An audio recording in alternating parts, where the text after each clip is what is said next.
palagi ko pong sinasabi, isang malakas na palakpak ng papuri sa ating Panginoon. Come on, church. Hallelujah. Praise be the name of our Lord Jesus Christ. The Bible tells us that every name shall bow in the name of Jesus. Lahat po ay luluhod sa pangalan ng ating Panginoong Jesus. Amen? Anumang problema ay luluhod sa pangalan ng ating Panginoong Jesus. Amen? Lahat ng problema may pangalan yan. Anumang sakit may pangalan. Amen? Ano man ang pangalan ng ating kinakaharap na sitwasyon ng buhay na sa tingin natin ay walang pag-asa, ang sabi ng kanyang salita, lahat ng pangalan ay luluhod sa pangalan ng ating Panginoong Jesus. Malakas na palakpak para sa ating Panginoong Jesus. Hallelujah. Mga kapatid, I just want to announce on July 1, this coming Wednesday, magkakaroon na po tayo ng ating midweek service. So, alas 7 po ng gabi ito gagawin. Inaasahan ko po ang inyong pagsuporta sa gawaing ito. At salamat po sa Panginoon at alam ko po na ito po yung nais ng Lord na bawat isa sa atin ay mapalakas ng salita ng Panginoon. At hindi lamang po yun upang tayo rin ay magamit upang maibahagi natin ang katotohanan ito sa ibang tao. Amen? So, wag po kayong mapagod na mag-imbita ng inyong mga mahal sa buhay na maisama sila sa ating church. Dahil naniniwala po ako na hindi po ito nawawalan ng halaga. Darating din po yung panahon na maisasama po natin sila at tatanggapin ang ating Panginoong Jesus bilang kanilang sariling Panginoon at tagapagligtas. Amen? So, before we start, mga kapatid, tayo po muna yung manalangin. Let us pray. Father God, again, we just want to thank you for this beautiful day. Marami pong salamat sa kagandahan ng araw na ito, Panginoon. We are here to celebrate your goodness in our lives. We gather here to worship you in spirit and in truth. Father God, anuman pong salita na nagmumula sa iyo na aming maririnig, magpabago po ito ng takbo ng aming kaisipan at magpabago ng aming mga buhay. Pinagkakatiwala po namin sa iyo ang gawain ito, Panginoon. And we believe that you are here in our midst. Salamat po, Ama. We bring back the glory to you alone in Jesus' mighty name, and all God's people say, Amen. Muli, malakas na palakpak para sa ating Panginoon. Hallelujah. And today, we will continue our series. We are talking about your next season is coming. Ito po yung ating pinag-uusapan. At sa oras po na ito, ay pag-uusapan po natin ang buhay ni Propeta Zephaniah. Okay? Sino po ba si Prophet Zephaniah? Siya po ay Old Testament prophet. Siya po ay propetang nabuhay sa Lumang Tipan. At siya po ay minor prophet na nag-minister po siya during the reign of King Josiah. Okay? Nag-minister po siya sa Judah. Ang kapanahonan po yan ay between 640 to 609 BC. So, he preached about the coming of the day of the Lord. Ito po yung kanyang pinreach, calling people to repentance or change. Ang kanya pong panawagan sa bayan ng Diyos ay walang iba kundi ang pagbabago.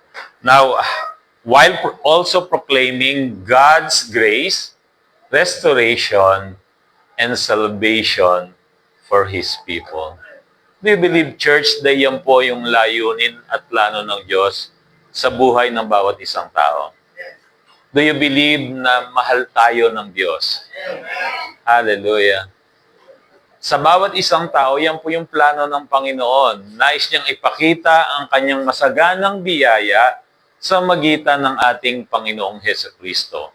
And not only that, not only to show His grace, but also His restoration. Dahil lahat po tayo ay na-embargo dahil sa kasalanan. Lahat po ng tao'y pinanganak na makasalanan.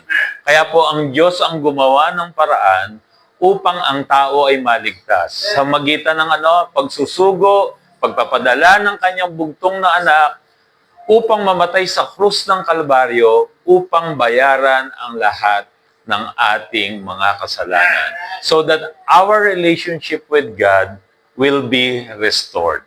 And not only that, so that we can be saved. Do you believe? Naniniwala ba kayo na lahat ng tao ay gustong maligtas ng Diyos? Yan po ang plano't layunin ng Diyos sa bawat isang tao. Nilikhaan niya ang tao para sa Diyos. But again, sad to say, because of sin, napawalay ang tao sa Diyos. Hello, kaya po ang Diyos ang gumawa ng paraan. Kaya po ang Diyos ang humanap sa atin. Hindi tayo ang humanap sa Diyos. Sa bagsak nating kalagayan, wala tayong kakayanan upang hanapin ang Diyos. Amen? Tama po ba? Nung tayo yung mga naglulublog pa sa pusali ng kasalanan, ayaw nga natin yung mga usapan na patungkol sa Diyos. Parang para sa bawat isa sa atin, kung nakaka-relate kayo, parang corny. Huh? Pero ngayon, dahil nasumpungan tayo ng Diyos, ito po yung ating hinahanap na. May mga pagkakataon nga na linggo pa lang, parang gusto mo bukas, linggo na ulit. No? Dahil nagkaroon sa iyo ng kahulugan ang buhay na ito.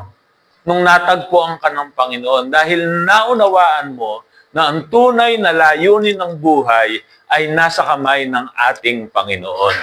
Gusto ko pong sabihin sa inyo, sige po, palakpakan natin ang Panginoon. Sa bawat isang naririto, may magandang plano ang Diyos sa buhay mo. It is not an accident that you are here. It is not an accident that you are hearing this message. I do believe, dahil sinabi ng salita ng Diyos, may maganda siyang plano sa buhay natin.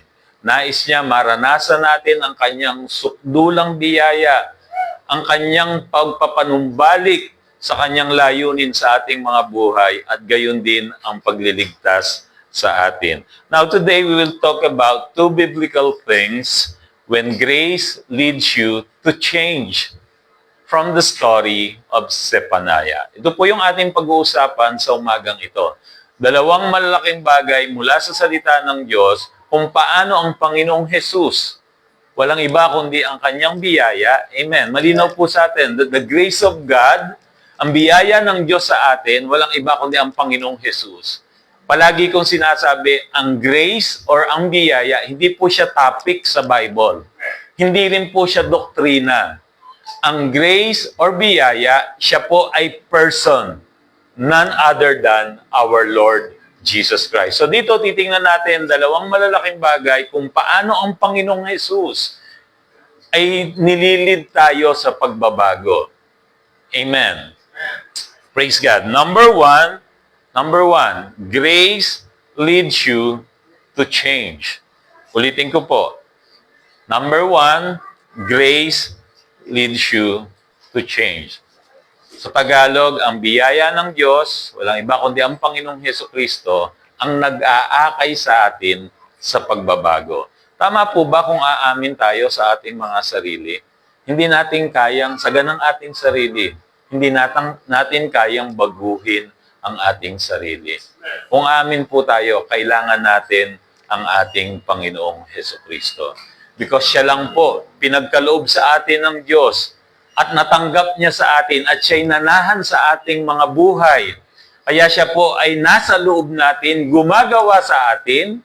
Amen? The grace of God works within us. Hello? Ang biyaya ng Diyos ang gumagawa sa atin at sa pamamagitan natin. May layunin ng Diyos kaya tayo binabago upang mabago ang buhay na ito at makagawa siya sa pamamagitan natin. Tayo ang magsisilbing boses, okay, ng Panginoon sa mundong ito.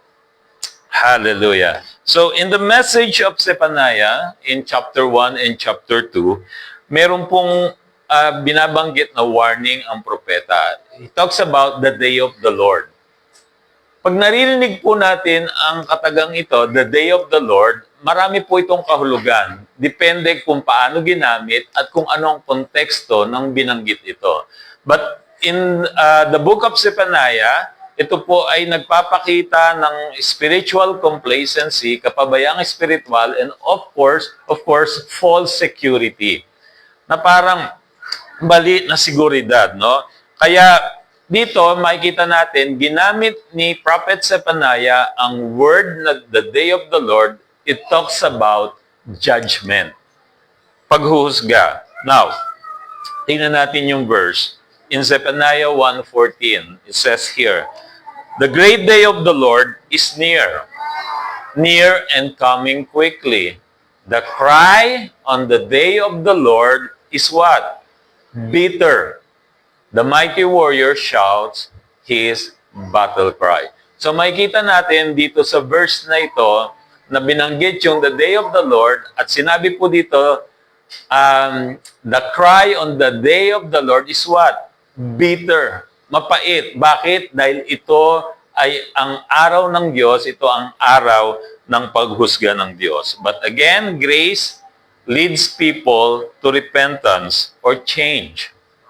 Ang panawagan po ng propeta, anong sabi niya? Seek the Lord. Seek righteousness. Seek humility. Shows that God is not merely pointing out what is wrong, but also He is growing our hearts into a genuine turning back to Him. Ang panawagan po ng Diyos, ganun din sa ating kapanahunan ngayon. Mula doon sa kapanahunan ni Propeta Zephaniah, ang panawagan po ay manumbalik sa Diyos at magbago ng pag-iisip. Bakit ko nasabi yun? Kasi yung word po na repentance. Okay? Ang biblical definition kasi ng repentance, maging malinaw mga kapatid, it is the change of mind. Hindi kamukha ng repentance na itinuro sa atin ng religion. Na pag tinuturo ang repentance sa Tagalog, pagsisisi, parang ang tinuturo nila, kailangan yung umiiyak ka, no? At nangangako sa Diyos, dinadagukan mo sarili mo, sinasabi mo hindi ka nauulit, no? At humihingi ka ng tawad, no? At yun yung definition ng religion na itinuro sa atin ng meaning ng repentance. Na wala namang talagang tunay na pagbabago. Kasi nung sinabi mo yon, di ba? Nung humingi ka, nagsisi ka, pero parang yun pa yung nagbigay ng lisensya sa'yo na gawin ulit yung kasalanan at pagkakamali na gagawa mo. Kasi nasa isipan mo, kung magawa ko naman ulit ito, magsisisi lang naman ako, patatawarin naman na ulit ako ng Diyos. Di po ba yun ang nagbibigay ng lisensya sa tao bilang magkasala? Di ba ang turo ng iba, ang relihiyon, pag nagkasala ka, magsisi ka, mangumpisal ka sa pare, no? Napatawad na ang kasalanan mo. Sa mga Kristiyano naman, bago ka matulog, magkumpisal ka muna, mag 1 John 1:9 ka muna, kasi baka meron kang hindi maikumpisal, nakatulog ka, di ka na nagising sa umaga, hindi ka naligtas.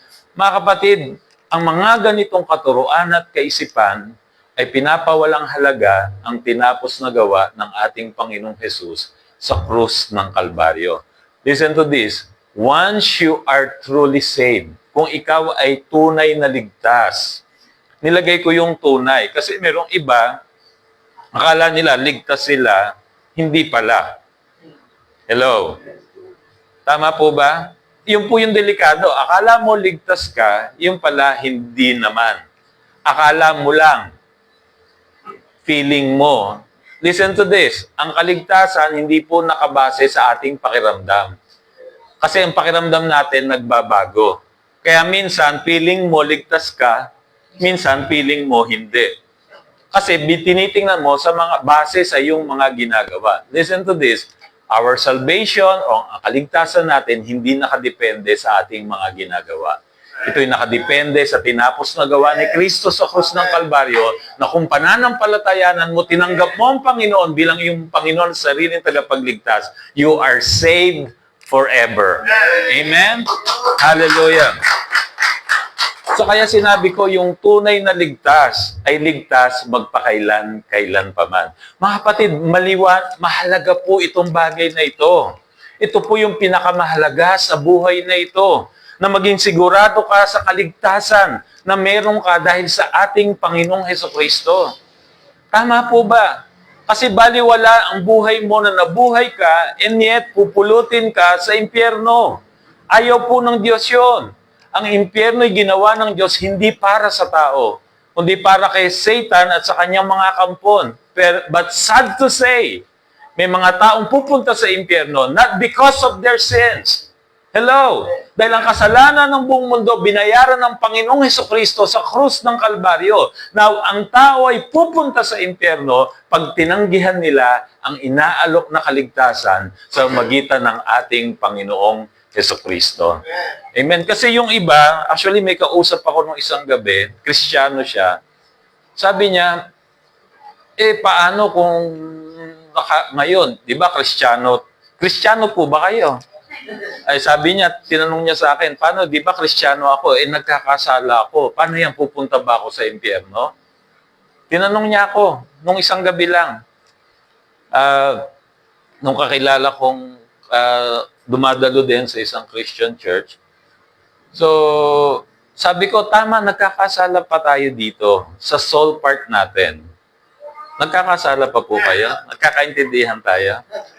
Hindi, inililinaw ko lang. Baka meron dito hindi na nagkakasala sa inyo. Listen to this. In our spirit part, we do not sin. Yung tunay na tayo. Okay? Dahil doon nanahan ang Diyos Ama, Diyos Anak, at Diyos Espiritu Santo. Wala na po yung karumihan. Yung tunay na tayo na na-born again. Dahil nung tinanggap natin ang Panginoong Hesukristo. Hello? Kasi hindi pwedeng tumira ang Diyos sa bahay na marumi. Kaya sa bagong kasunduan, in the covenant of grace, we become the new habitation of God. Ang Diyos ay hindi na nakatira sa templo na gawa ng tao, sa kamay ng tao. Ang Diyos ay nakatira na sa iyong born-again spirit. When I say born-again spirit, pag sinabi kong born again, hindi ito relihiyon. Okay? Malinaw po. Ito pa ay personal mong karanasan sa magitan mo at ng Diyos. Now, tumanggap ka na sa Panginoon, and yet nagkakasala ka pa rin. Ang tanong, dahil ba, kasi yun ang gumugulo sa isipan ng mga tao. Paano ko mananatiling ligtas? At nakasalalay ba ang pananatili ng kaligtasan sa akin? Kasi parang ang ganun dating, kung ang pangungumpisal ang magpapawala ng kasalanan mo. Di po ba? Yan po'y applicable sa lumang kasunduan, di ba? Pagka mga tao nagkasala, nag-aalay sila ng hayop upang ang dugo ng hayop matakpan ang kasalanan ng mga tao. Mga kapatid, sa Biblia po, kaya nga nung nakita ni John the Baptist ang Panginoong Jesus sa baybayin ng Jordan River, sinabi niya, "Behold, the Lamb of God who takes away the sin of the world." Yung word na takes away, wala po idea yung mga tao sa lumang kasunduan. Dahil ang kasalanan po noon, hindi naaalis, natatakpan lang. Sa magitan ng pag-aalay ng dugo ng hayop, ang kasalanan ng mga tao, natatakpan pansamantala. Hanggang sa makagawa ka ulit ng kasalanan, mag-aalay ka ulit. Kaya doon sa iba, pansamantagal. No? Ang tawag sa Bible doon, atonement. Ang Hebrew word, kapar. Ibig sabihin, to cover. Tinatakpan lang ang kasalanan ng tao. Hanggang sa sila'y muling magkasala. Pero sa bagong kasunduan na meron tayo, mga kapatid, ang dugo ng Panginoong Hesus, hindi tinakpan ang ating mga kasalanan. Inalis ang ating kasalanan upang tayo mabuhay magpakailan-kailan pa man. Amen. Hindi po ba magandang balita ito? Praise God. It is the good news. Now, when you commit sin, you are a Christian because ang Panginoong Hesus, iniligtas ka sa eternal consequence of sin. Hindi sa natural consequence. Tama ba ang mga nagagawa nating kasalanan ngayon may natural consequence? Okay, hindi tayo niligtas ng Panginoong Hesus doon. So, ibig sabihin, I give you one example. When you play with fire, you get burned. Tama, pag naglaro ka ng apoy, ano tendency? Masunog ka. Pwedeng masunog kamay mo. Kasi meron iba talaga, mahilig maglaro ng apoy. Hello? Pag naglaro ka ng apoy, pwedeng masunog ang kamay mo. Now, tanong, ang Diyos ba ang sumunog ng kamay mo? Hindi. Ikaw. So, anong ibig sabihin? Ba't nasunog ang kamay mo? That is the natural consequence of sin, of playing with fire. Now, pwedeng habang buhay, sunog ang kamay mo. Pero nagbago ba ang pagtingin ng Diyos sa iyo kung ikaw ay na kay Kristo? Hindi. Mahal ka pa rin ng Diyos. Amen? Ligtas ka pa rin. Pero naapektuhan ang iyong patutuo. Hello? Naapektuhan yung testimony mo. Naapektuhan yung mga taong nakapaligid sa iyo. Nung nagsasalita ka, di na sila nakikinig. Nakuha po ba natin? Kaya hindi magiging lisensya sa pagkakasala, yung naging malinaw sa iyo na ang Diyos, pinatawad na niya ang lahat ng kasalanan mo. Hindi magiging lisensya sa pagkakasala. Saka mga kapatid, ang tunay na nakatanggap ng grasya ng Panginoon, hindi na nananatilit nagpapatuloy namumuhay sa pagkakasala. Bakit? Ang grasya, hindi ka lang naman niligtas nito. Binago ka rin nito. Amen? Hallelujah. Kaya makita po natin, maging sa lumang kasunduan, ito po yung panawagan ni Prophet Zephaniah na ang mas ngayon lang po na-appreciate natin dahil sa tinapos na gawa ni Kristo. But doon sa panahunan nila, sila po'y nakatingin pa lang sa paparating na manunubos, the Messiah, which is our Lord Jesus Christ. Tayo na-appreciate natin yung kagandahan ng meron tayo. Look at the verse. Seek the Lord, all you humble of the land, you who do what He commands. Sorry, malakas yung base na. Seek righteousness, seek humility, perhaps you will be sheltered on the day of the Lord's anger. So, malinaw dito sa verse, ang sinasabi ni Zephaniah is about the day of the Lord is the day of God's judgment. Malinaw po dyan. Kaya ang panawagan niya, hanapin, look at this, seek the Lord, hanapin ng Diyos, all of you humble of the land, you who do what He commands. Kaya itong panawagan niya, hanapin ang katwiran, ang kapakumbabaan, seek righteousness, seek humility. Perhaps you will be sheltered on the day of the Lord's anger. Maging malinaw, galit po ang Diyos sa kasalanan, hindi sa makasalanan. Okay, malinaw po. Ang Diyos ay galit sa kasalanan, pero hindi po siya galit sa mga makasalanan.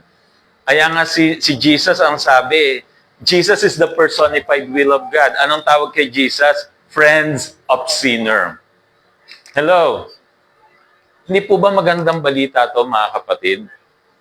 Sa bawat isa sa atin na ma-realize natin na kahit gaano kasalanan ang nagawa natin, sapat at higit ang kapatawaran ng Diyos sa atin.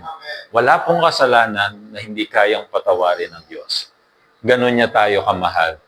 Kaya po dito, sinabi diyan, upang maligtas on the day of the Lord's anger. Galit po ang Diyos sa kasalanan, but you have to remember, lahat ng galit ng Diyos sa kasalanan ay binuhos na niya sa dugo ang katawan ng Panginoong Hesus sa krus ng Kalbaryo. Kaya ang sinumang nanampalataya at tumanggap sa Panginoong Hesus, hindi na galit ang Diyos sa iyo.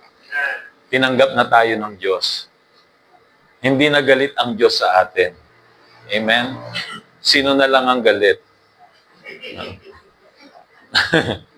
Siguro yung nanay mo, siguro yung tatay mo, yung kapitbahay mo, yung biyanan mo, yung kapatid mo, yung asawa mo. Hindi ko alam kung sino yung galit. Pero ang gusto kong malaman nyo, hindi na galit ang Diyos sa atin. Amen? Hallelujah. Look at Romans chapter 2, verse 4. Romans 2:4. It says here, or do you despise the riches of His goodness, forbearance, and long-suffering, not knowing that the goodness of God, what? leads you to repentance. Ano pong ibig sabihin ng repentance? Pagbabago ng kaisipan. So at least malinaw sa atin ngayon. Hindi yung kamukha nung dating nakasanayan natin, natutunan natin, when we see the word repentance, ang iniisip natin ay yung kailangan mo magsisi, kailangan mo saktan ng sarili mo, kailangan mo magpenitensya, no? Sugatan mong sarili mo upang patawarin ka ng Diyos. Mga kapatid, pinatawad tayo ng Diyos dahil sa tinapos na gawa ng ating Panginoong Jesucristo. At listen to this verse, ang kabutihan po ng Diyos ang nagdadala sa tao sa pagbabago ng kaisipan. It is the good... Kaya ito po yung magandang mensahe. Sabihin natin sa mga tao na ang Diyos ay mabuti. Dahil ang kabutihan ng Diyos, ito ang magbibigay sa tao upang mabago ang kanilang mga kaisipan. Tingnan po natin, yung word na repentance come from the Greek word metanoia. Galing po yan sa dalawang salita. Yung isa ay meta means change, and then noia from the root word nous means mind. Pag pinagsama mo, metanoia is change of mind. Kaya po, hindi po inimbento ni Pastor nung binabanggit ko yung repentance kasi maging malinaw po. Baka kasi ang nakasanayan natin yung repentance, Tagalog, pagsisisi. Tinitingnan natin kung ano ba ang ugat na salita ng word na repentance. Ito'y galing sa salitang Griego. Anong ibig sabihin ng repentance? Metanoia. Anong ibig sabihin ng metanoia? Change of mind. Ayan po, malinaw. Meta means change. Okay? Hindi po yung Facebook yan. Iba po ito. No? Hindi si Meta yan. Kung saan nyo kinukolekta yung mga yung mga na-monetize nyo. Iba po, yung Meta, salitang Griego, ng ibig sabihin ay change. Then yung noia, root word ng nous, meaning mind. Pag pinagsama, metanoia. Anong literal meaning? Change of mind. So, ibig sabihin, it is the goodness of God that brings people to repentance. Ang kabutihan ng Diyos. Hello, mabuti po ba ang Diyos? Every time we experience the goodness of God, it leads you to change your mind. At pag nabago ang isip, mababago ang buhay. Mababago ang takbo ng buhay. Tandaan niyo po, kasi ito ang angkla ng ating kaluluwa. Dito po nakasalalay. Kaya nga dito merong labanan eh. Di po ba? Ang sabi ng Bible, the mind is the battleground. No? Diyan po may labanan. At ang pagbabago ng kaisipan, listen to this, the next thing na dapat mangyari after you got born again. Okay? Pag tayo'y naligtas na, lahat nga ng ligtas na magsabi ng amen. Okay. So, kung ligtas ka na, ano dapat ang susunod na mangyari? Ang dapat na susunod mangyari, magbago ang takbo ng kaisipan. Kasi nung naligtas ka, nung tinanggap mo ang Panginoong Jesus, di ba pinag-pray ka? May nag-lead sa'yo yung acceptance prayer. Nung tinanggap mo ang Panginoong Jesus, nanalangin ka ng tao sa iyong puso, tinanggap mo ang Panginoong Jesus, nanampalataya ka sa Kanya, tinanggap mo siya bilang Panginoon at tagapagligtas, naligtas ka na. Yun yung panahon na na-born again ka na. That is your spiritual birth. Okay? Kaya, higit sa lahat, dapat yun yung sineselebrate mo kaysa yung natural birth mo. Dahil mas mahalaga yun. No? So, yun yung panahon na pinanganak ka ng muli. Okay? Binago ka na sa loob. Now, ang dapat susunod mangyari, mabago ang takbo ng kaisipan. Kasi nung nag-pray ka, hindi naman ang tinamaan agad yung nasa loob eh. Yung dating spiritong patay, nung tinanggap mo si Jesus, na-quicken ng Holy Spirit, nabuhay. Hello?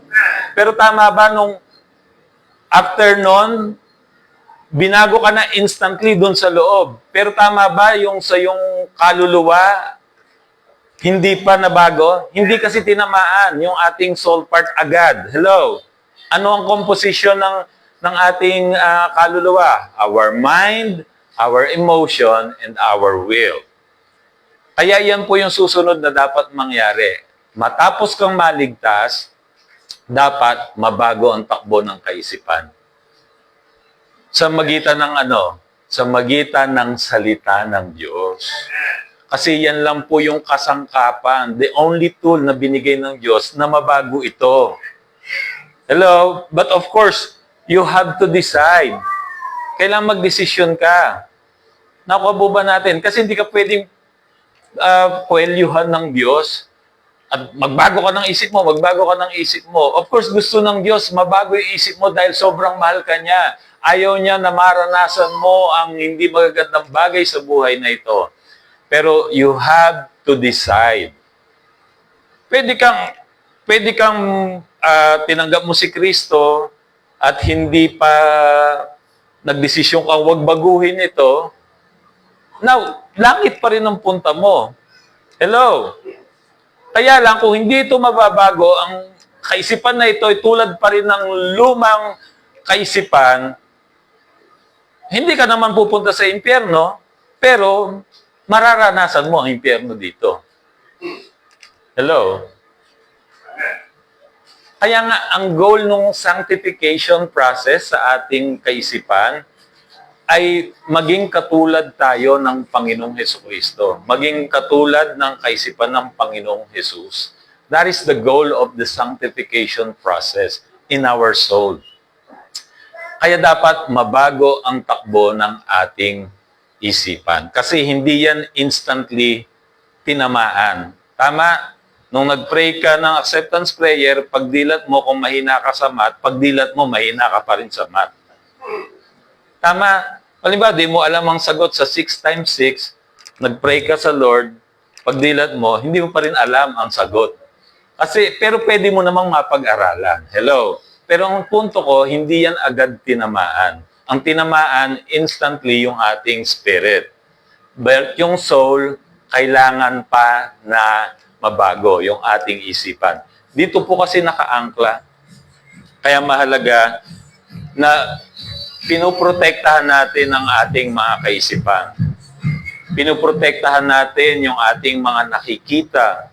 Because the eye is the window of the soul, di ba? Hello? Lahat yan nagsisimula eh. Kaya dapat, yung hindi mo dapat makita, huwag mo nang tingnan. Hindi, nakikisyoso ka pa. Ano ba yan? Ano ba yan? No? Nakuha ba natin mga kapatid? You have to see no evil, hear no evil. Alam nyo, may mga pagkakataon, we cannot fully protect yung ating mga nakikita, but it is a decision to make. Hello, kaya nga dapat, halimbawa, merong mag-o-offer sa'yo, hindi bro, pasensya na. No? Binago na ako ng Panginoon eh. Hindi, isang tagay lang. No?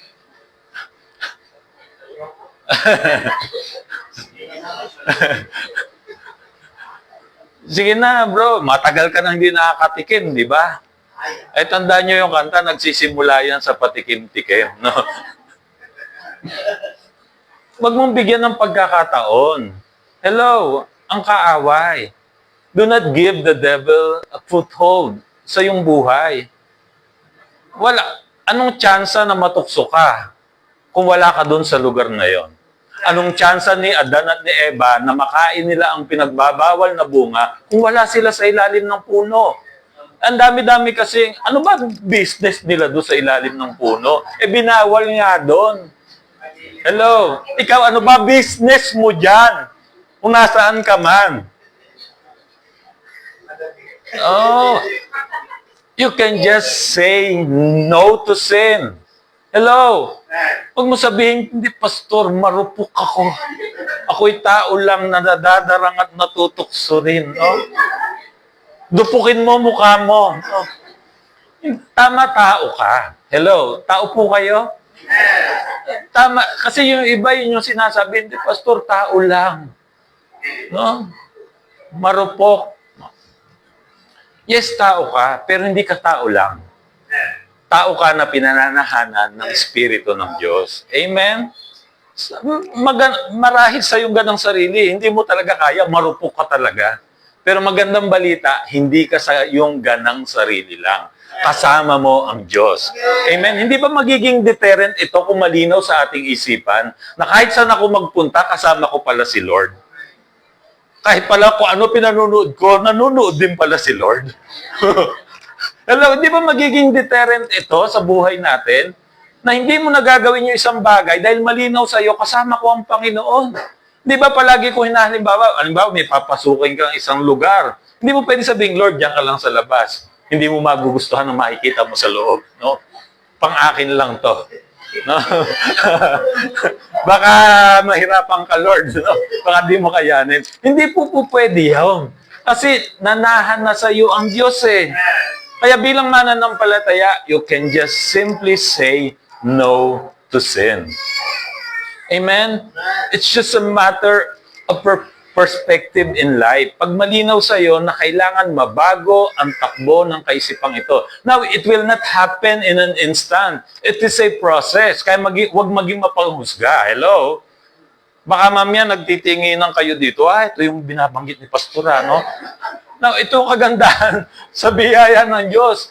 Wala pong kondemnasyon dahil pare-parehas pa tayong may mga kahinaan. Pare-parehas pa tayong binabago ng Panginoon. Hello? Hindi po ba magandang balita dahil lahat tayo may pag-asa dahil sa ating Panginoong Hesukristo? Di ba? Hallelujah. Purihin po ang Panginoon. Now, religion often defines repentance as mere display of emotion. So nabanggit ko na sa inyo kanina, umiiyak, guilt, fear, outward sorrow. But biblical repentance is deeper than emotion. It is change of mind that leads to life change. Now, some Christian churches define repentance as repeated ritual apologies for the same mistake over and over again. Nabanggit ko na sa inyo kanina, di ba, parang yung ibang mga Christian churches, ito ang definition nila ng repentance, na parang nagiging ritual, na nag-sorry, tapos mamaya gagawin ulit, no?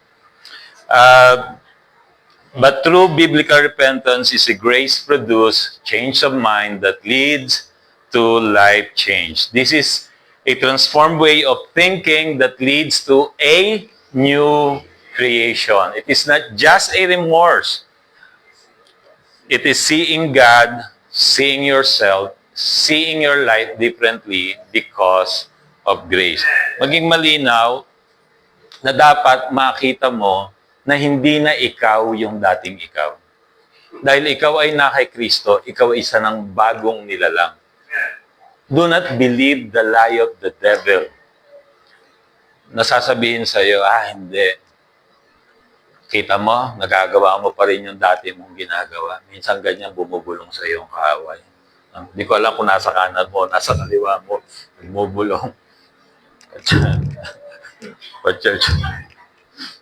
Hello. Hindi po yung katabi niyo sinasabi ko. Kasi, alin kaya dito sa kanan o sa kaliwa? Huwag niyo pong tingnan yung katabi niyo. Hindi po yan. No?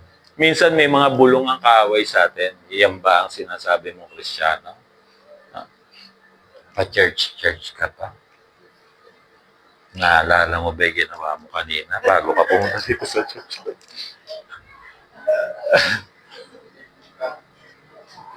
Iyan po ang trabaho ng kaaway eh. Di ba? The devil came to steal, kill, and destroy. Gusto niyang agawin sa iyo yung tunay mong katayuan, pero salamat sa Lord. Wala na siyang magagawa. Narinig mo ng magandang balita, pinaniwalaan mo na wala nang magpapahiwalay sa iyo sa Diyos dahil ikaw ay na kay Kristo.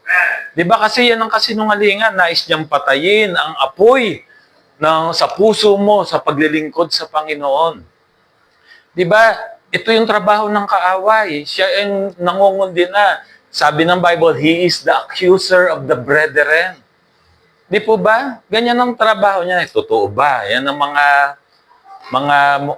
umpisang linyahan yan eh. No? Di ba? Nung tinukso ang unang mga tao, di ba? Totoo ba na sinabi sa iyo ng Diyos na pag kinain yung bungang ito ay malalaman nyo ang at patungkol sa masama at mabuti, di ba? Lagi siya na ganyan. Tandaan niyo po, he always condemns people. He is the accuser of the brethren. Ganito ka, babansagan ka niyan. Now, pwede mong sabihin, huwag ka naman yung iba naman kasi sasabihin, oh, Kristiyano ba yan? Ganito pa ginagawa mo? Yung iba, imbis na kontrahin ng kaaway, nag-amen pa, tama ka nga, Satan. No? Mga kapatid, huwag mong sang-ayunan ang mga kasinungalingan na binabato niya sa iyo. Dahil ikaw ay na kay Kristo, ikaw ay isang bagong nilalamnan. Do not condemn yourself and do not condemn other people. Di ba iba kasi, pagka nako, yan si kapatid na no? Mga kapatid, hindi tayo pinagsama-sama ng Panginoon para husgahan ng bawat isa. Tayo pinagsama-sama ng Panginoon upang magpalakasan sa isa't isa. Dahil lahat tayo may kahinaan pa. Hindi yung mag-uusap kayo, mag-chat-chat kayo nung beshi mo sa church. O si kapatid na ganito, alam mo ba, may pinagdadaanan. Ipanalangin natin. Ano ba pinagdadaanan niya? Naku, nakita siya ni kumpare sa ganon. Hello mga kapatid, hindi po yun nakakatulong. Ipanalangin natin. Dinadaan nyo lang sa kunwari, ipag-pray, yung pagmamarites. Pero totoo, nagmamarites lang. Mga kapatid, do not condemn anyone.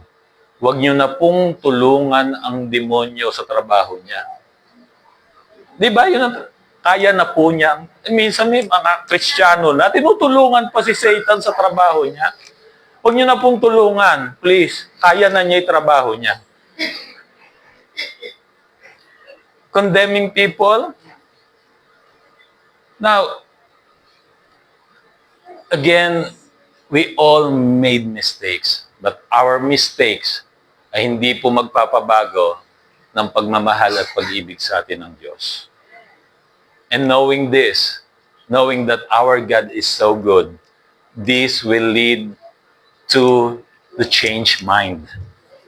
It will lead people to repentance. It is the goodness of God that leads people to repentance. Now, the word for goodness, ang ibig pong sabihin niya na Greek word ay Christos, it points to God showing grace in action. So, His undeserved favor. Yun nga yung ma-appreciate mo na even we made mistakes and God's still the same. Hindi nagbabago ang pagtingin sa atin ng Diyos. Hindi po ba biyaya yun? Na kahit ang daming pagkakamali and yet pinagpapala ka pa rin ng Panginoon, you do not deserve to be blessed. But God blessed you anyway. Why? Because you are in Christ. And knowing this, ito magpapabago ng iyong kaisipan. Na Lord, iiwanan ko na yung mga mali kong nakasanayan. No? Susunod na ako sa iyo kung ano sinasabi ng iyong salita patungkol sa akin.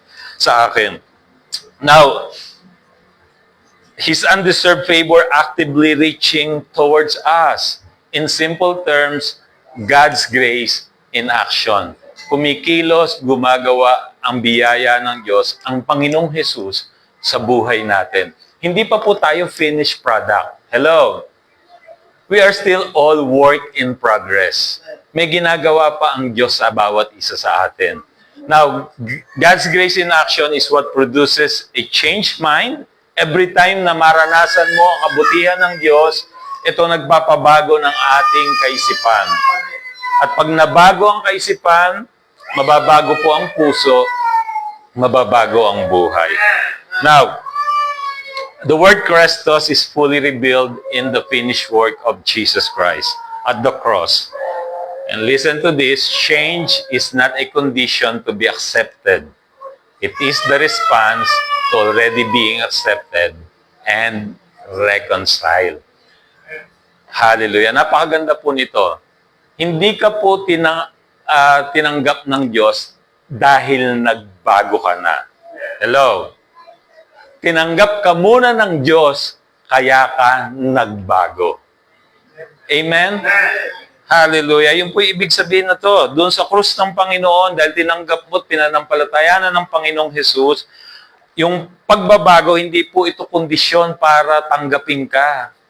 Kaya nga sabi ko sa inyo, kaya ka tinanggap ng Diyos dahil kay Kristo. Hindi dahil sa iyong mga ginagawa, kundi dahil sa tinapos na gawa ni Kristo.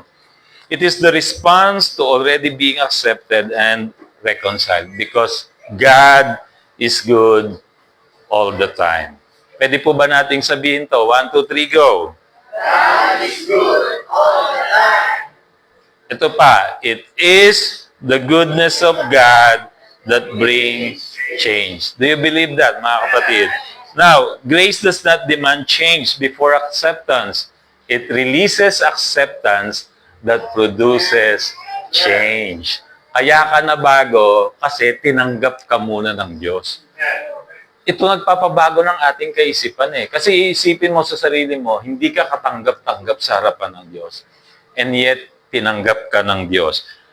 Ito po'y malinaw sa halimbawa sa Bible in the life of Zacchaeus. Si Zacchaeus po sa Luke 19, he is a tax collector. At sa Bible po, especially in the time of our Lord Jesus Christ, tinuturing po na mga makasalanan ang mga maniningil ng buwis. Nung panahon ng Panginoong Hesus at konteksto sa kanila and culture, no? If you are a tax collector, you are considered a sinner. Ito yung kumbaga kung ira-ranking, ito yung mga talagang matataas ang pwesto sa mga makasalanan. Mga tax collector saka mga prostitute. Dalawang kasalanan sa kapanahonan ng Panginoong Hesus. Pero alam natin ang istorya, di po ba? Ni Zacchaeus, ano ang ginawa ng Panginoong Hesus? Di ba sabi niya, Zacchaeus, bumaba ka dyan sa punong sikamoro at pupunta ako sa iyong bahay. No, tinanggap muna siya ng Panginoong Hesus. At ang pagtanggap sa kanya ng Panginoong Hesus, ito ang nagbunsod sa kanya ng pagbabago. Nang Panginoong Hesus ay nasa bahay ni Zacchaeus, sabi ni Zacchaeus, kung meron man akong nadaya, ay kalahati ng aking ari-arian na ibabalik ko sa kanila. Kung meron akong nadaya, 4 na beses ng aking nadaya, ibabalik ko sa kanila. Ito po'y mas higit sa hinihingi ng kautusan. Hello mga kapatid. Ano ito? Ito'y mga senyales na ang buhay ng taong ito'y nabago. Bakit? Kasi tinanggap muna siya ng Panginoon. Sa totoo, sa mga Hudyo, hindi ka pwedeng makipag-usap sa mga ganitong klaseng tao. Yung makipag-usap lang. Hindi pwede. Bawal sa kanila. Meron kaparusahan. Pero anong ginawa ng Panginoon? Hindi lang siya kinausap. Pumunta siya sa bahay. So, it speaks of fellowship. At alam po natin, nakita natin sa buhay ni Zacchaeus na in-extend ng Panginoong Hesus ang biyaya muna sa kanya nung siya nagpunta sa bahay ni Zacchaeus. And even before, any change is evident. Kahit wala pang pagbabago, tinanggap na siya ng Panginoong Hesus. Hindi katulad ng relihiyon. Ang relihiyon, tatanggapin ka, pero magbago ka muna. Welcome ka sa church namin, pero magbago ka muna. Di po ba ganyan ang relihiyon? Pero mga kapatid, ang biyaya ng Panginoon, tinanggap muna tayo. At ito ang nagpapabago sa atin. Ano man ang kondisyon natin. Kaya sa church natin, lahat po welcome dito.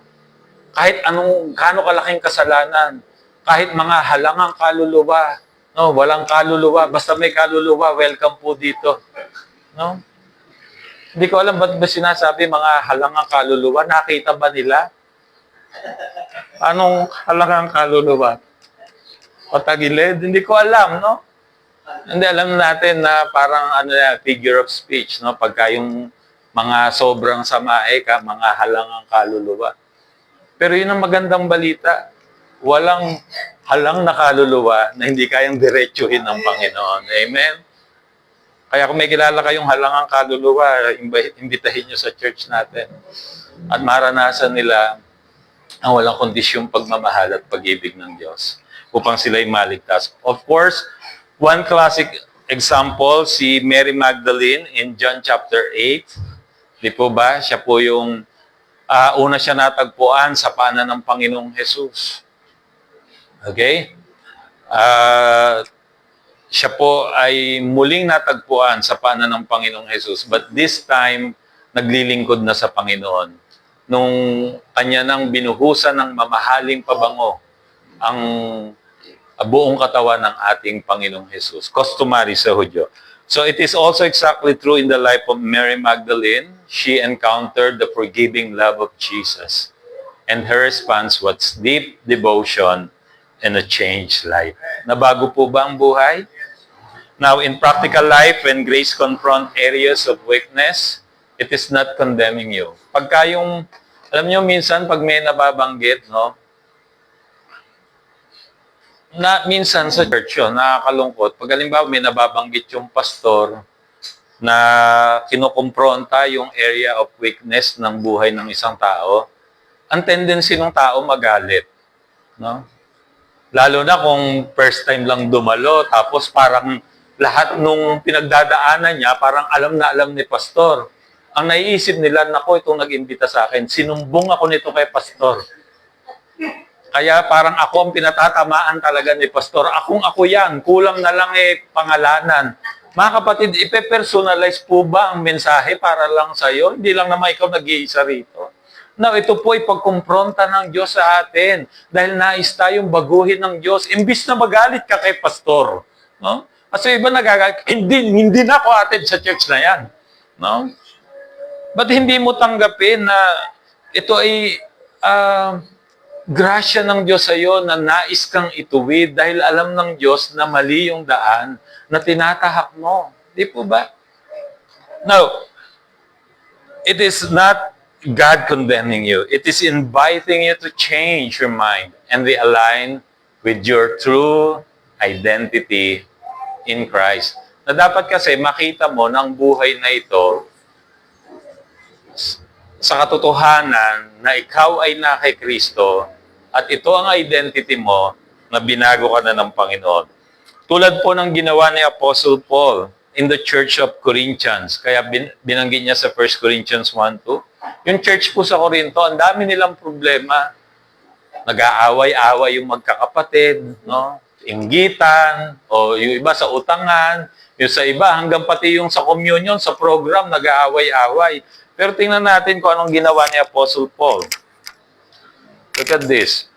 To the church of God which is at Corinth, to those who are sanctified in Christ Jesus, called to be saints. Hindi nyo merong away-away. No, parang sa mga local churches din ang nangyayari ngayon. Pero tingnan nyo ang mensahe ni Apostol Pablo, sanctified in Christ Jesus, called to be saints with all who in every place call on the name of Jesus Christ our Lord, both theirs and ours. Look at 1 Corinthians 3:16 and 17, another verse. Do you not know that you are the temple of God and that the Spirit of God dwells in you? If anyone defiles the temple of God, God will destroy him. For the temple of God is holy, which temple you are. Mga kapatid, ang daming problema doon sa church, pero ang ginagawa ni Apostol Pablo, pinapaalalahanan yung mga tao doon sa loob ng church kung sino ka na dahil kay Kristo. Di po ba? Another verse. And such were some of you, but you were washed, but you were sanctified, but you were justified in the name of the Lord Jesus and by the Spirit of our God. Verse 19, or do you not know that your body is the temple of the Holy Spirit, who is in you, whom you have from God, and you are not your own? Verse 20, for you were bought at a price. Therefore, glorify God in your body and in your spirit, which are God's. And also the famous verse that we know, 2 Corinthians 5:17, therefore, if anyone is in Christ, what? He is a new creation. All things have passed away. Behold, all things have become new. For He made Him who knew no sin, sabi ng 2 Corinthians 5:21, to be sin for us, that we might become the righteousness of God in Him. Nakita niyo po yung mga sulat. Kaya po mayroong 1 Corinthians and 2 Corinthians. Ito po yung sulat ni Apostol Pablo sa church sa Corinth na pinaalalahanan niya yung mga tao doon, mga mananampalataya, kung sino na kayo kay Kristo. Hindi po sila kinundena. Ano ba naman kayo? No? Di ba ang dami ko nung tinuro sa inyo? Hindi ganun po yung sinulat. Ganyan pa rin kayo. Away pa rin kayo ng away. Hello? Nakuha po ba natin mga kapatid? Kung hindi, pinapaalala ni Pablo kung sino na sila dahil sa ating Panginoong Jesucristo. And always remember that I am what the Bible says I am. Amen? Kung anong sinasabi ng Bible patungkol sa akin, ako yon. Hindi ko ano man ang sinasabi ng ibang tao patungkol sa akin o sinasabi ko mismo sa sarili ko. What else? I can do what the Bible says I can do. Yung po ang sinasabi ni Apostol Pablo doon sa church in Corinth, di po ba? Hindi nyo ba alam na kayo ay mga santo na ang inyong, that your body is the temple of the Holy Spirit, that you are justified, kayo matuwid na, pinawalang sala. Yan kayo, kaya kaya nyo nang gawin. Kung ano sinasabi ng Bible na kaya nyo nang gawin. Nasa inyo na kung ano yung sinasabi ng Bible na nasa inyo na. Ikaw, kung ano sinasabi ng Bible, kung sino ka. Amen? Ano po bang sinasabi ng Biblia patungkol sa atin? Pakibasa. 1, 2, 3, go. In Christ I am perfectly loved. What else? In Christ I am completely forgiven. Ano pa? In Christ I am righteous and holy. Do you believe the church? Amen. What else? In Christ I am child of God. What else? In Christ. I am a new person inside. Ano pa? In Christ I am blessed and high in favor. Next. In Christ I am rich and godly. Next. In Christ I am healed and wealthy. Next. In Christ I am anointed. What else? In Christ I am agricultural organized. Next. In Christ I am divinely protected. Next. I am inseparable from Christ. Next. In Christ I am redeemed from the curse. Next. In Christ I am God's new habitation. Next. I am complete in Christ. Next. In Christ I am raised in life. Next. In Christ I am offered in life. What else? I am in Christ. Next. In Christ I am the Son of God. Pagod na kayo? Pray ng Panginoon. Hindi pa. Okay. Next. In Christ I am the fruit of the Spirit. Palakpakan natin ang Panginoon. Praise God. Nako po. Ang mga katotohanan na yan. Grabe. Dahil ikaw ay na kay Kristo. Totoo yan sa iyo. Gusto nyo ba isa-isahin natin?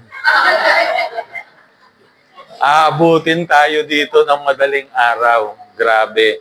Actually, for some of you na matagal na, mga tinalakay na natin yan, pero paulit-ulit, it's good that nare-remind tayo ng mga katotohanan na yan kung sino na tayo dahil sa ating Panginoong Jesucristo. Amen? Now, again, you don't change to earn God's acceptance. You change because you have been given acceptance through Christ. So that's number 1. Hallelujah. Natapos din ang ang unang puntos. Purihin ng Panginoon. No? Kaya nga, tinatanong ko kayo kung gusto nyo, isa-isahin natin nyo. Parang napagod kayo agad. Ako, kanina pa ako nagsasalita dito. Kayo parang gusto nyo nang tumigil. Pero purihin ng Panginoon sa mga katotohanan na yan. So that's number 1. Grace leads you to change. Don't worry, we only have 2 major points today. So number 2, grace leads you into celebration of change. Hindi po ba nakakatuwa na malaman na binago na tayo ng Panginoon? We may not, pwedeng hindi mo pa nakikita sa ngayon. Pero magandang balita, nagsimula na ang Diyos sa atin. Amen? Hallelujah. So in the message of Zephaniah chapter 3, the tone shift dramatically. from warning. Una, di po ba yung warning? Ang binabanggit ni Prophet Zephaniah. From warning to celebration. The same God who exposed sin now declares restoration. Look at the verse. Zephaniah 3:17, it says here, the Lord your God in your midst, the mighty one, will save. He will rejoice over you with gladness. Hallelujah. Ulitin ko po. He, God, will rejoice over you with gladness. He will quiet you with His love. He will rejoice over you with singing. Grabe, napakanta ang Diyos dahil sa atin. Yung mapakanta mo yung isang tao, sobrang kagalakan yan. What else napakanta ang Diyos dahil sa atin? Dahil sa pagbabago na naganap sa atin. Here we see that grace is not in rebuke and judgment. Excuse. It leads into a celebration of change. God is not merely moving in judgment. He is restoring relationship, expressing delight over His people as they change. Ang Diyos, nais niya tayo'y manumbalik sa Kanya at yung nakikita niya ng tayo'y nanumbalik sa Kanya, siya po ay tuwang-tuwa't nagagalak sa atin. Grace culminates in a celebration. The praise, He will rejoice over you, shows that God is not distant, but joyful and affectionate towards His people. His rejoicing is not based on human performance, but on His sovereign covenant love. Redemptive grace, even after failure, kahit na mayroon tayong pagkakamali at pagkukulang, His final word is not rejection, but rejoicing over a transformed life. I will rejoice over you with singing. Nagagalak ang Diyos pag nakikita niya na ang buhay ng mga tao ay nababago dahil sa ating Panginoong Jesucristo. This finds its ultimate fulfillment in the finished work of Jesus Christ. Because of the cross, God is with us, not against us. He is not angry with us, and God delights in us. Nakatuwa po bang malaman na hindi na po galit ang Diyos sa atin at ang Diyos ay natutuwa sa atin? Na araw-araw pinipisil niya ang pisngi mo, spiritually speaking, at tuwang-tuwa siya sa iyo. Amen? Dahil ikaw ay nasa ating Panginoong Jesucristo at ang buhay mo ay nababago. Hallelujah. The basis of His rejoicing is not our works.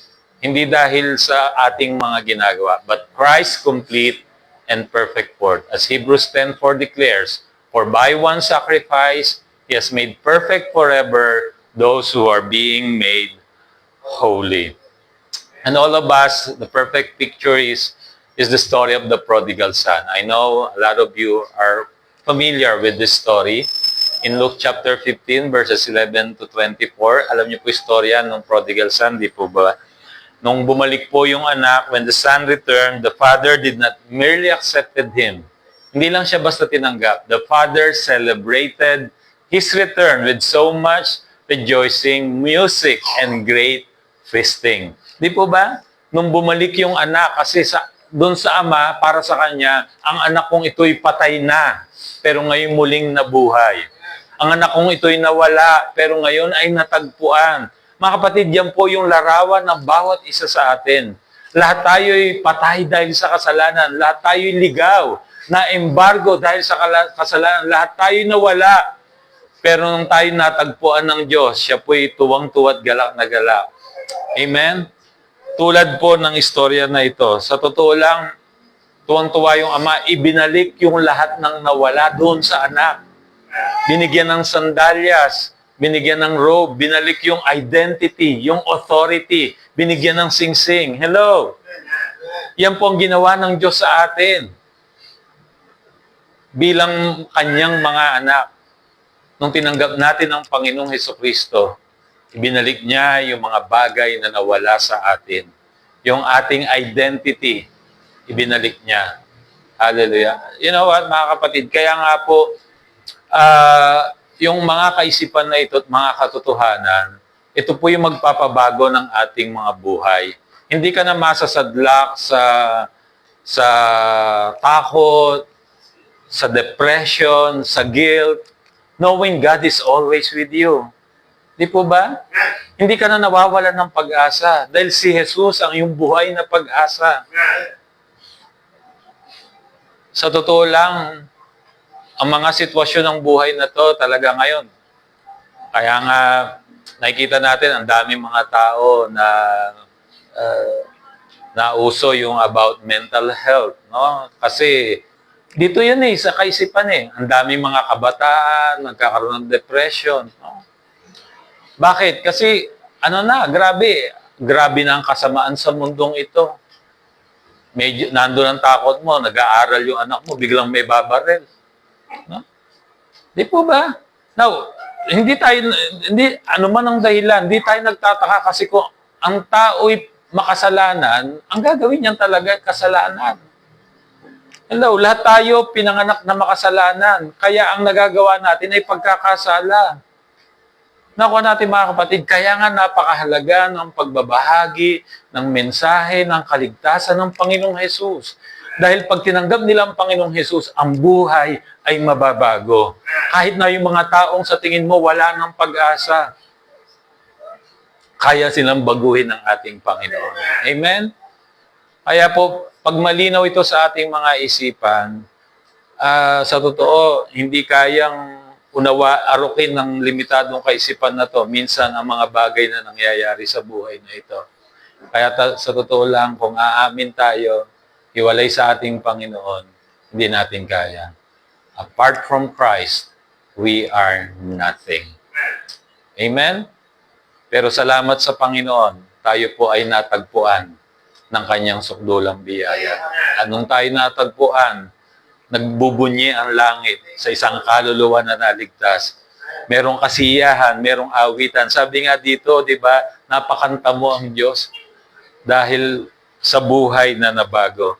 God not only changes us, but God celebrates the change. I will rejoice over you with singing.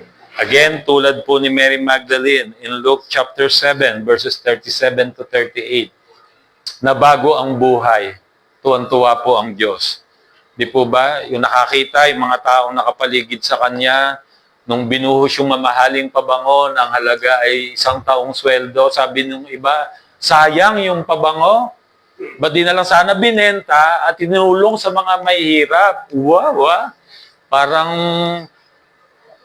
alam nyo, yung parang okay naman ang dating. Kaya sabi ng Panginoon, ang mga mahihirap ay palaging nasa inyo. Ako'y hindi palaging nasa inyo.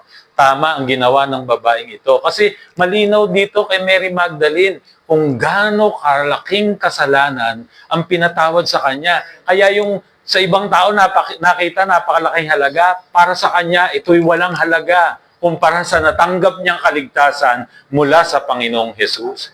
Alam niyo kung sino nagsabing sayang? Si Judas. Tandaan niyo po to, anumang halaga, basta ito'y ginugol sa gawain ng Panginoon, hindi sayang. Kung may mga manghihinayang, Judas yun.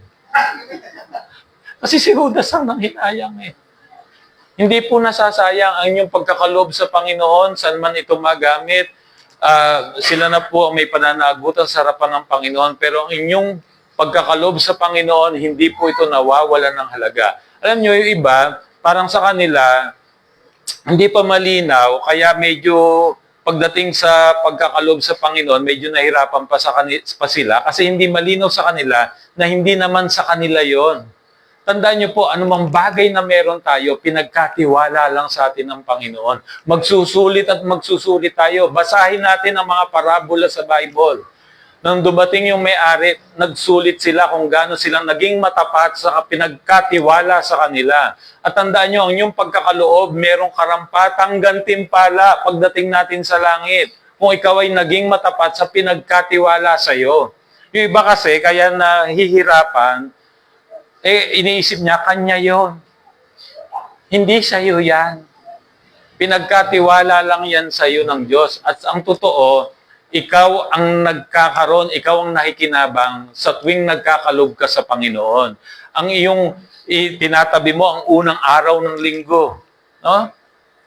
Ito po, ang unang araw ng linggo ay linggo, hindi po Lunes. Okay? Tinatabi mo ang unang araw ng linggo upang sumamba sa Panginoon. Ito po'y paglilingkod mo sa Panginoon. Hello, this is your tithes unto the Lord. Kaya pag nakita mo, pagka binigay mo unang araw mo ng linggo mo sa Panginoon, yung mga susunod na araw ay inayos na ng Panginoon. Ikaw ang nakikinabang dahil pinoprotektahan ng Panginoon anumang bagay na pinaglilingkod mo sa Kanya. Na pinagkatiwala lang naman niya sa iyo. Malinaw po ba mga kapatid? So, this is also exactly true in the life of Mary Magdalene. After encountering the grace of Jesus Christ, she did not remain in her past. Jesus said, "Go and sin no more." And she celebrated her transformed life. Di po ba? Sabi ng Panginoong Jesus, tandaan niyo po, hindi po binawal ng Panginoong Jesus na batuhin si Mary Magdalene. Pinababato niya. Kasi pag sinabi niya huwag niyong batuhin, lalabag siya sa kautusan ni Moses. Kaya sabi niya, batuhin. Pero sabi niya, kung sino man ang walang kasalanan sa inyo, siya ang unang bumato. Alam natin ang istorya, lahat sila nag-aalisan at ang naiwan lang si Maria sa paanan ng Panginoong Jesus at ang ating Panginoong Jesus. Ang Panginoong Jesus lang ang may karapatang bumato dahil siya lang ang walang kasalanan. Pero hindi niya binato ang makasalanan. Amen? Ganito po ang paglalarawan ng pag-ibig ng Diyos sa atin. Hindi tayo karapat-dapat sa Kanyang pagliligtas. Hindi tayo karapat-dapat sa Kanyang pagmamahal. Pero binigay pa rin niya sa atin. Sabi ng Panginoong Jesus, "Neither do I condemn you. Go and sin no more." At nung naipagkaloob yun sa kay Mary, nabago ang kanyang buhay. In practical life, this means when you understand that God delights in you because of Christ, you begin to celebrate what grace has done in you by living fully in Him. Pag luminaw po sa atin ang mensahe ng biyaya, ibibigay mo ang buong buhay mo para dito. Hallelujah. If the cross already removed condemnation and secured your righteousness, then God's posture towards you is no longer judgment, but joyful celebration. "I will rejoice over you with singing." Because we are in Christ, God finds pleasure in us, not based on our performance, but because we are accepted, righteous and loved through the finished work of His Son, Jesus Christ. So that's number 2. Grace leads you into celebration of change. Now, let's go to our life application. Life application number 1. Again, it's not enough that we know all this truth. Okay? Ano yung mga katotohanan na yan? Tingnan muna ulit natin. Ano yung katotohanan ng Panginoong Jesus o yung kanyang biyaya ay dinadala tayo sa pagbabago. Also, the grace leads you into celebration of change. Now, knowing this truth, ano naman ang gagawin natin? Paano natin ito maia-apply sa ating mga buhay? It's not enough that we know itong katotohanan na ito. Mahalaga po na nalaman natin, pero hindi po dapat natatapos doon. Ano naman ang magagawa natin nitong katotohanan nito sa buhay natin? Amen? Hallelujah. Purihin po ang Panginoon. Now, number one life application. Live in continual change of mind. Kaya sabi nung iba, bintang sa atin na naniniwala sa biyaya ng Diyos, hindi na raw tayo nagsisisi. Dahil yun ang ano nila sa repentance. Pero ang totoo, because we know the true meaning of repentance, change of mind, araw-araw nagsisisi tayo. Dahil araw-araw nababago yung ating kaisipan. So, live in continual change of mind. Huwag nating tuldukan. Kasi merong iba, medyo talagang mga maprinsipyo. kaya munisipyo. No? Alam mo yung kahit mali na yung pinaniniwalaan, makikipagpatayan para sa mali. Wag lang ba masaling yung yabang, yung ego. No? Hindi, pastor. Dito na ako pinanganak. No? Dito na ako mamamatay. No? Itinuro pa to ng lolo ko. Tapos babaguhin mo. Buong angka namin, ito na pinaniniwalaan. Sino ka para baguhin? Hindi ako. Ang Diyos ang nangungusap sa iyo. Di po ba? Bigyan mo ng tsansa ang salita ng Diyos sa iyong isipan. Kaya dapat, every time we approach the Word of God, yan load na natin yung mga lumang nating natutunan. Hayaan natin ang salita ng Diyos ang mangusap sa atin, mabago ang takbo ng ating kaisipan upang magkaroon ng pagbabago ng buhay. At araw-araw dapat ginagawa to. In the message of Zephaniah, the warning of the day of the Lord awakens the people from complacency, but grace lead them to the Lord. Sinabi po yan ng Zephaniah chapter 2, verse 3. Now, under grace, change is not driven by fear, but by God's goodness that leads us to see differently. Remember, it is the goodness of God that leads people to repentance, meaning change. Because of the finished work of Jesus Christ, you don't change your mind to be accepted. You live in a continual change of mind because you are already accepted. We call this anakaino. Yan po. Change of mind. Change the way you think. Dapat po mabago yung takbo ng ating kaisipan. Dahil lahat po tayo may ganon. No? Kailangan lang mabago yung andar. No? Ay, nakita niyo may mga giro, yung anakaino. Di po ba? Tumatakbo yan eh. No? Kaya kailangan, di ba yun na kasi nakasanayan mo? Tama po ba? Lahat ng ginagawa natin sa buhay na to, kasi yun na yung nakasanayan natin. Na minsan kahit mali yung nakasanayan natin, dahil yun na yung nakasanayan natin, yun yung ginagawa natin. Now, hearing the Word of God, and listen to this, the Word of God is the absolute truth. Ito po yung absolute truth. Hindi po siya nagbabago. Ito dapat yung ating basihan. Kaya kung ano man ang ating pinaniniwalaan at kumontra sa salita ng Diyos, tayo ang mali. Yung iba kasi, hindi, mali ang salita ng Diyos. Mas magaling pa kay Lord. Diba? Hindi, ito ang tama, yung pinaniniwalaan ko. No? Mali ang salita ng Diyos. Kaya dapat patuloy na nababago ang takbo ng isip. Hello, andyan pa po ba kayo? Tama po ba pag nabago takbo ng isip, mababago takbo ng buhay? Purihin ng Panginoon. Kasi nagsisimula lahat dito. Our mind, emotion, and will. Pag nagsimula dito, bababa sa puso natin. Hello? At yung will natin, ano naman yan susunod na lang eh. Pag po nagkampe yung mind, saka yung emotion, yung ating isipan at ating puso, itong katawan susunod lang yan eh. Kasi hindi siya ubra. Dalawa na yung nagkampi, isa lang siya eh. Tama po ba? Wala siyang gagawin kundi sumunod. Kasi nagsimula rito, bumaba dito, susunod lang naman tong katawan eh. Hindi mo pwede sabihin, ito na naman kasing kamay na to, kumilos na naman, nadampot ko tuloy yung pera do sa wallet ng nanay ko. No? Parang napanood niya, ito gumalaw na naman yung demonyong kamay na to. No? Wala pong sariling isip yan.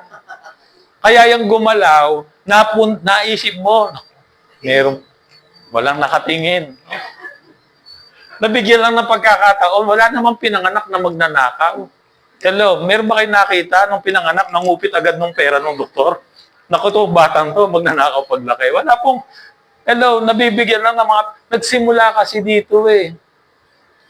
Nakuha niyo po ba mga kapatid? Kaya dapat ito mabago.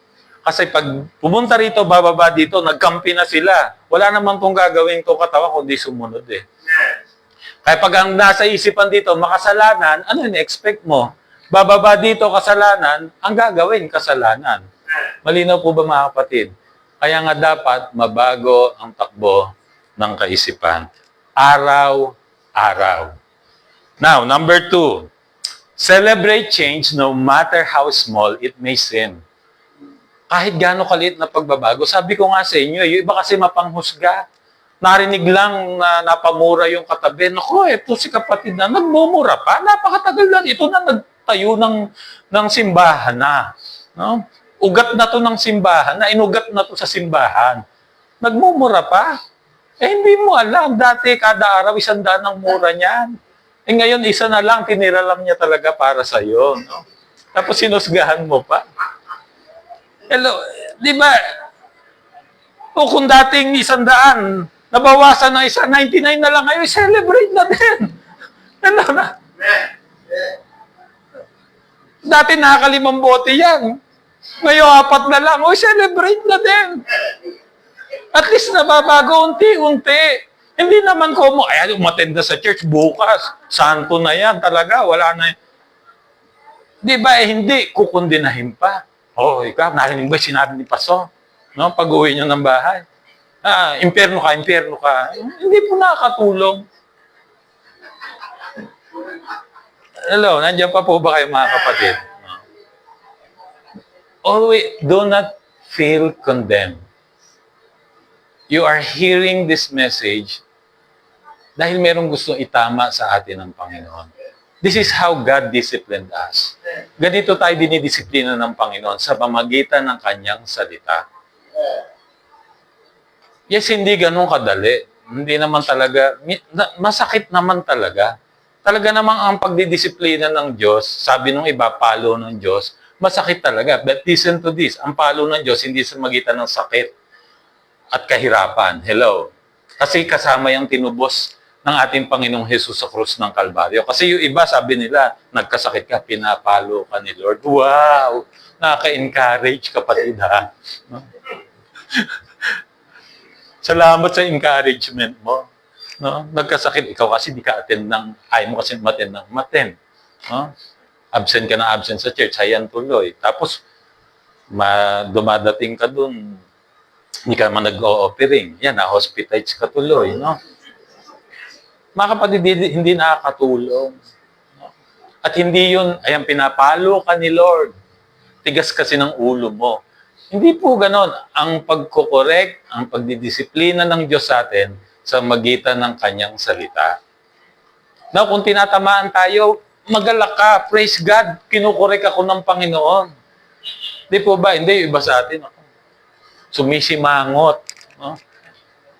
Pero sana makita natin to sa positibong kaparaanan kung paano tayo binabago ng Panginoon. Ito sa magitan ng pagtatama ng ating mga maling nakasanayan, maling natutunan. So, gaano man kaliit na pagbabago, i-celebrate po natin. Kahit sa tingin natin, isa sarili natin, no? Lahat po tayo nagsimula na ang Diyos sa atin. Yun ang magandang balita. Hello. Parang tinitingnan ko kayo isa-isa. Parang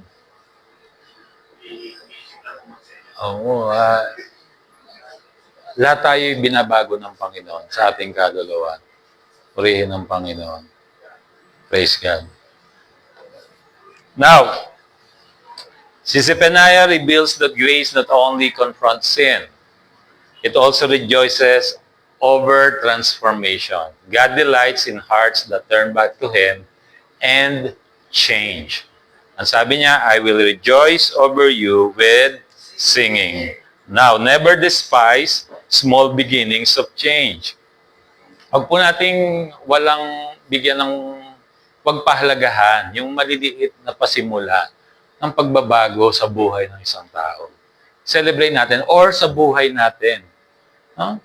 Minsan, sa totoo lang, hiwalay sa biyaya ng Diyos, hindi talaga natin kayang baguhin ang ating mga sarili. Hindi natin kayang baguhin.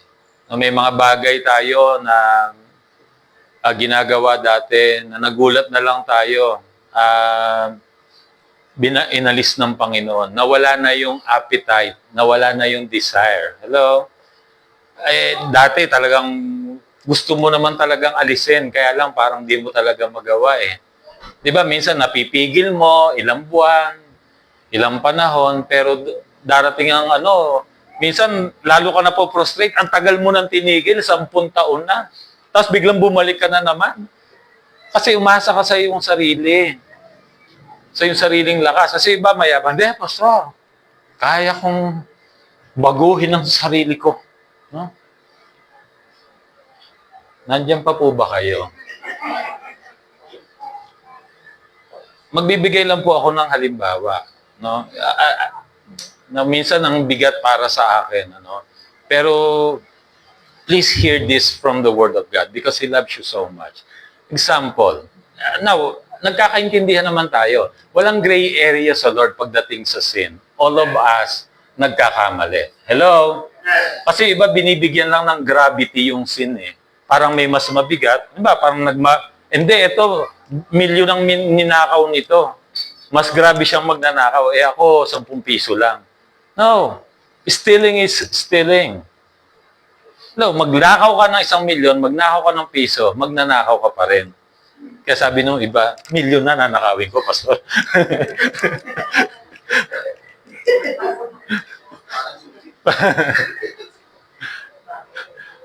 Pwede naman. Bahala ka sa buhay mo. Dahil pag nahuli ka, kulong ka. Ayaw ni Lord yon. Yun yung sinasabi ko. That is playing with fire. You get burned. Natural consequence yun. Bakit? Hindi ka ba kayang bigyan ng 1,000,000 ni Lord? Hello? Di ba? Ba't mo kailangan nakawin yan? Nililimitahan mo ang kamay at pagkilos ng Diyos. At siya, pagka nakuha mo, pwede mapasa yan, pero may kapalit. Kasi hindi sa Diyos galing yan eh. Are you willing? Di ba? Grabe, galing ka na nga dun eh.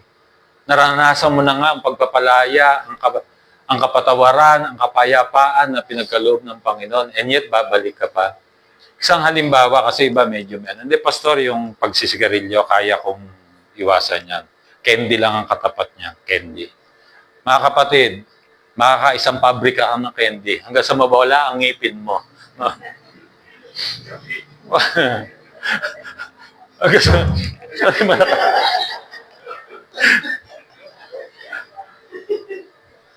Anya pa po ba kayo? Now, I'm saying this out from the heart of God. I'm not condemning you. We understand you. Dahil lahat naman tayo, pare-parehas. No? Pare-parehas. Lahat tayo may mga pagkakamali pa. But my point is, it's just an example. My point is, sa iyong ganang sarili, hindi mo kaya. You have to trust the grace of God. Pagtiwalaan mo ang kayang gawin ng Panginoong Jesus sa buhay mo. Dahil kung hiwalay kay Kristo, hindi natin kayang baguhin ang ating mga sarili. Hallelujah. At kung nakakita tayo ng pagbabago, i-celebrate natin. No? Dati nakakaisang kahayan eh. Ngayon kalahati na lang. No? I-McDonald's mo naman o i-Jollibee. Dahil nasa Kanya ang Lord, darating ang time, sa totoo, magugulat ka, kusa na lang mawawala. Yung pinaglabanan mo na matagal na panahon, dahil hinayaan mo ang Diyos kumilos sa'yo, effortlessly, walang ka-effort, mawawala. Dahil luminaw sa'yo na hindi na sa'yo ang buhay na ito. Amen? Na mayroon pang magandang plano ang Lord sa'yo. Gusto pa ni Lord na mabuhay ka ng mahaba. Di ka ba nagtataka? Buhay ka pa hanggang ngayon. Pwede ka namang namatay na eh. Nandiyan pa po ba kayo? Nung inatake ka, no? O nung na-aksidente ka, pwede ka na, wala na. Di ka ba nagtataka bakit buhay ka pa hanggang ngayon? Isa lang ibig sabihin, may plano at layunin pa ang Diyos sa buhay mo. Huwag mong sayangin ang buhay na pahiram na to. Hindi po atin ang buhay na ito. Amen? Hallelujah. Huwag nating sayangin sa mga bagay na inalok na sanlibutan ito. Tandaan niyo po, pag nasa iyo ng Panginoong Jesucristo, anumang alok ng sanlibutan ito, wala nang appeal sa iyo. Darating yung panahon, no? Yung dating gustong-gusto mo, yung uminom ka, ang sarap ng lasa sa'yo, mag-iiba na lasa. No? Alam mo na, pinatitigil ka na ng Panginoon. Hmm. Biro ko nga noon kung pwede lang, no? Na I'm saying din from a pastor's hat. I've been through with that. No? Alam ko po, hindi ganun kadali. Hiwalay kay Kristo, I'm a living testimony. But of course, hindi pa tapos ang Panginoon. Marami pa po akong kakulangan. At bawat isa sa atin, huwag niyo akong tingnan ng ganyan. Na parang ako lang makasalanan dito. No? Kayo din. Pero ang testimony, yung mga dating ginagawa ko, na alam kong hindi kalooban ng Panginoon, effortlessly nalis sa akin ng Panginoon. No? Ay sabi nga, hindi, real talk na lang, mainginom din naman dati si Pastor. No? Nagsisigarilyo din dati. No? Kaya sabi ko noon sa mga naninigarilyo, parang bala ko na ipag-pray, Lord, paglasahin mong tae yung sigarilyo. Sorry for the word, Pero alam mo yung parang yung extent na gusto mo kasing yung maranasan nila yung plano at naisin ng Panginoon. Andiyan pa po ba kayo? Napakatahimik po dito sa... Now, gano'n mang kaliit na pagbabago, pwedeng maging malaki ito pagdating ng bukas dahil ikaw ay nasa Panginoong Jesus. Remember, God is not condemning the process. Proseso po ito. Hindi ka kinukondena ng Panginoon. May mga pagkakataon na gusto mo na din, sumablay ka pa ulit, hindi ka kinukondena ng Panginoon. Ito'y kasama sa proseso. He's rejoicing over the transforming work of His grace within you. We call it grow in grace. Yun po yung plano ng Lord sa atin. Lumago tayo, maunawaan natin na sa buhay na ito, biyaya lang lahat ng Panginoon. Nang wala tayong iyayabang sa ating sarili. Nabago tayo, hindi dahil sa ating sariling lakas, dahil sa biyaya ng Diyos na gumagawa sa atin. Now, let's look at our two life application. Number 1, live in continual change of mind. Number 2, celebrate change. And our big idea, let us pray. Hallelujah. Thank you, Jesus. Now, if you are watching this broadcast at hindi mo pa tinatanggap ang Panginoong Jesus bilang iyong sariling Panginoon at tagapagligtas, inaanyayahan kita na tanggapin ang regalo ng kaligtasan sa magitan ng ating Panginoong Jesus, sa magitan ng simpleng panalangin. Maging sa mga narito sa church na ito, sa bulwagang ito, kundi yung pag ginagawang tinatanggap ang Panginoong Jesus bilang iyong sariling tagapagligtas, sumunod ka sa panalangin aking babanggitin. At tulungan po natin yung ating mga katabi na sabayan ng panalangin ito. Sabihin po natin, Panginoong Jesus, inaamin ko na ako'y makasalanan at ako'y mapapahamak ng hiwalay sa iyo. Sa oras na ito, narinig ko ang mensahe ng biyaya. Tinatanggap kita sa aking puso bilang Panginoon at aking tagapagligtas. Ako'y naniniwala na ikaw ay namatay, inilibing, nabuhay na maguli, umakyat sa langit, at babalik sa takdang panahon. Salamat po, Panginoong Jesus. Ako'y naniniwala na ang pangalan ko ay naisulat na sa aklat ng buhay. Sa iyo po ang kapurihan. In Jesus' name. Amen. Ako na lamang pong mananalangin. Muli, Ama, salamat po sa mga tao na tumanggap at nanampalataya sa iyo at sumunod sa simpleng panalangin mula sa kanilang puso. Ako'y naniniwala na sila'y niligtas mo na. Dinadalangin ko na patuloy silang lumago sa iyong biyaya, lumago sa pananampalataya at magamit ang kanilang mga buhay para sa iyong kapurihan. Salamat po, Ama, gayon din sa bawat anak mong narito. Patuloy ako nagdideklara ng pagpapala mo, ng pabor mo, Panginoon, sa bawat isa sa kanila. Binabalik namin sa iyong kapurihan sa tanging pangalan lamang ng aming Panginoong Jesus. Amen and amen. Malakas na palakpak sa ating Panginoon. Sige po, tayo po'y dumako sa ating banal na hapunan.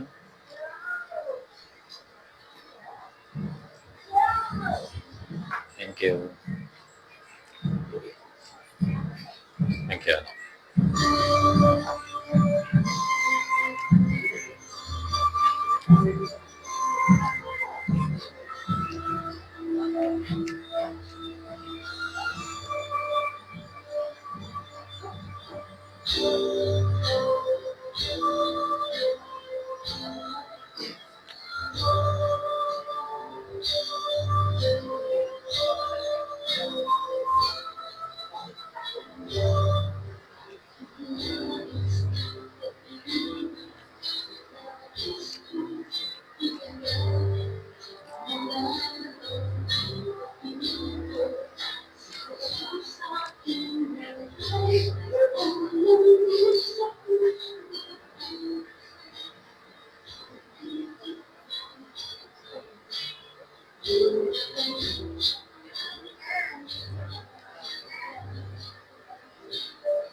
Sige po, kung lahat ay meron na ng tinapay at ng juice, itas po natin ang tinapay.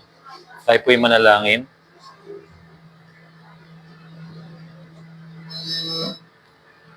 Panginoong Jesus, nasa amin pong mga kamay ang osyang ito, ang tinapay na ito na tangi at pinakamakapangyarihang simbolo ng iyong bugbog na katawan sa krus ng Kalbaryo.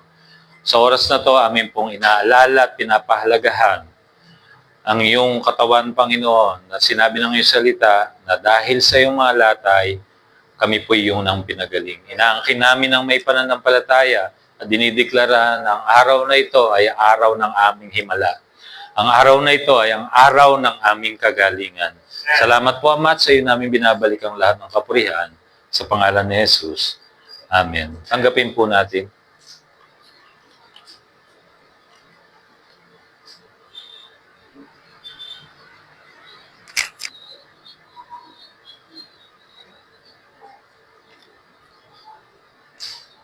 Tas po natin ang juice. Ngayon din naman sa aming pong mga kamay ang juice na ito na tangi at pinakamakapangyarihang simbolo ng iyong dugo na tumigi sa krus ng Kalbaryo. Amin pong inaalala at pinapahalagahan ang pagpapatawad mo sa lahat ng aming mga kasalanan sa magitan ng iyong dugo. Salamat po, Ama, sa sakripisyo ng aming Panginoong Hesukristo. At dinideklara namin sa oras na ito na lahat ng aming mga kasalanan ay iyon ang pinatawad.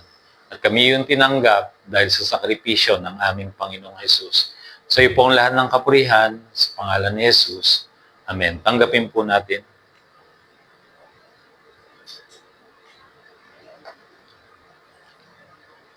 Tayo po'y muling manalangin. Muli, Ama, sa iyo po namin binabalik ang lahat ng kapurihan, lahat ng kaluwalhatian, lahat ng kadakilaan sa tanging pangalan ng aming Panginoong Jesus. Amen and amen. Praise God.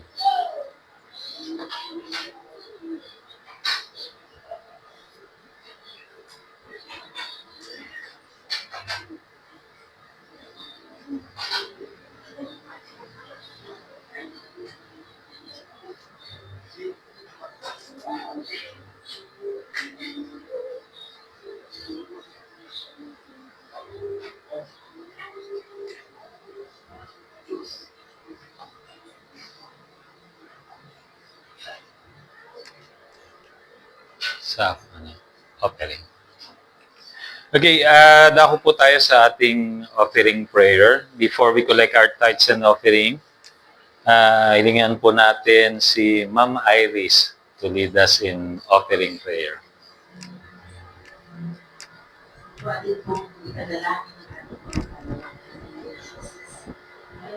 Salamat, Panginoon. Panginoon, sa loob na aming ihahandog ngayong umagang ito. Salamat po, Panginoon, sa mga hanap buhay, Panginoon, na kayo po ang nagkaloob upang ngayon po ay magkaroon kami ng pagkakataon na maibigay po ang bahagi, Panginoon, na maaaring makatulong, Panginoon, sa pagpapalago ng inyong gawain. Patuloy, Panginoon, na aming pinapupurihan, Panginoon, ang kalakasan ng katawan, ang buhay na patuloy niyo pinagkakaloob sa bawat isa, upang patuloy, Panginoon, na aming mai-celebrate, Panginoon, ang biyaya, Panginoon, na aming matanggap. Maraming pong salamat. Ito po ang aming samot dalangin sa pangalan ni Jesus. Amen.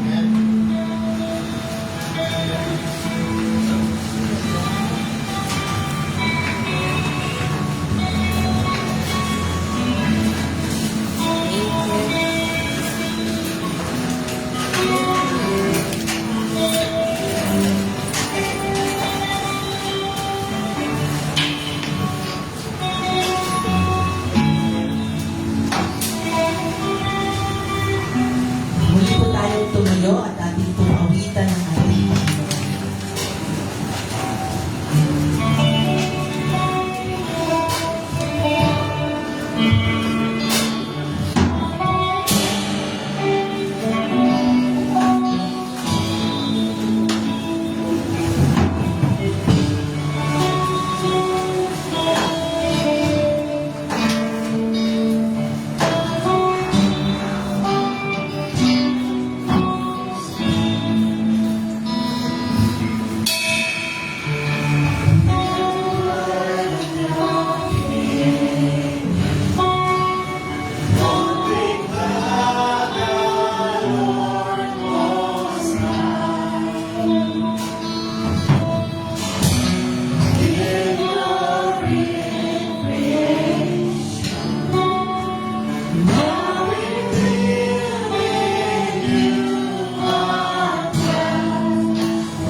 ba namin sabihin, Panginoong Jesus, maraming salamat po sa pagbabago mo sa aming mga buhay.